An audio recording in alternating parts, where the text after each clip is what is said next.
We're prepping a week's worth of meals in less than 2 hours, and here's exactly how we're gonna do it. We're gonna set that to the side. And our timer starts now. First things first, we're prepping our produce. And this is essentially just washing, drying, and cutting all of the produce that we're using throughout the week. And I honestly have to say, having everything prepped and stored in the refrigerator, ready to go, really helps mitigate the chances of leaving like a bunch of kale sit in my produce drawer and wilt away for an entire week. That said, we're basically just thinly slicing our kale.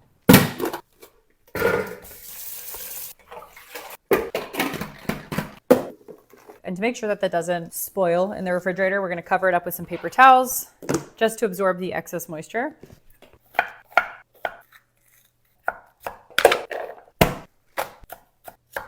The greens are getting put away with a paper towel, and then the whites are gonna get put in my favorite little metal bowls from IKEA. We're keeping this out because we're gonna use it in a bit. Now it's time for our squash. For the honey nut squash, peeling the skin, and for our delicata squash, we're actually gonna eat the skin, so we're gonna give it a good wash and dry before slicing it up.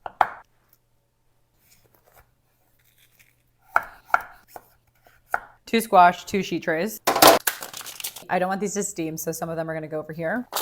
We're topping with olive oil, a few generous pinches of salt, and some freshly ground black pepper. And then these are gonna bake in the oven while we finish the rest of our produce.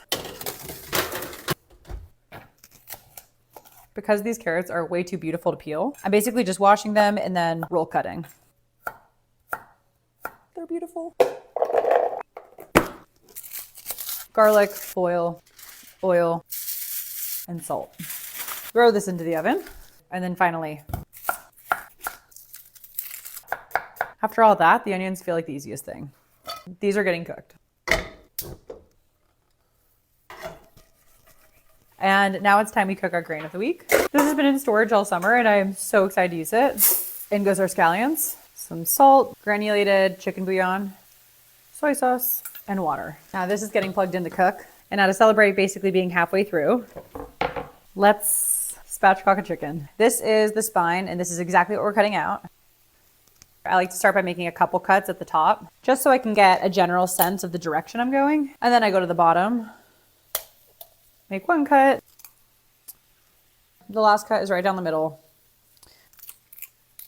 Just like that. Now I'm just gonna pat it dry on both sides, placing it directly on top of a sheet tray, lined with a wire rack. And now it's time to aggressively season it with salt, like a lot of salt on both sides. Now our chicken is ready to sit in the refrigerator to get cooked tomorrow. It does not need to be covered. It can just go directly into the fridge like this so that the salt can really dry out the skin.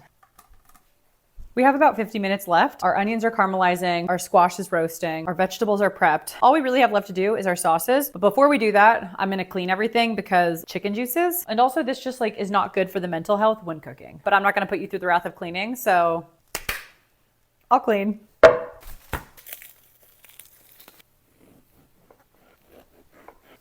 These are just gonna get hand torn to have somewhat of a more rustic style, plus all these little edges will get exceptionally crispy. We're topping these with some olive oil and salt. Give it a little taste test, or 2 or 3.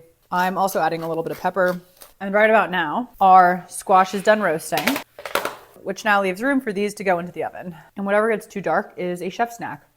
I don't make the rules. I could just eat this for dinner. Enough snacking. I can't control myself.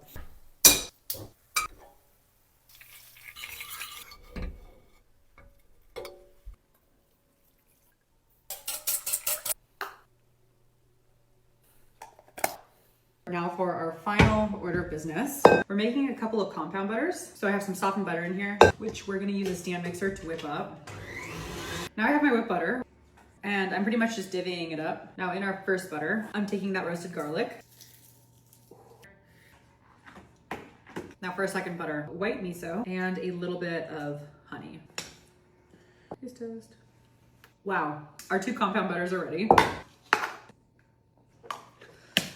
And then the last thing that we have to do is just put away our rice. Oh yeah. I believe that's all she wrote. All under 2 hours. How fun was that?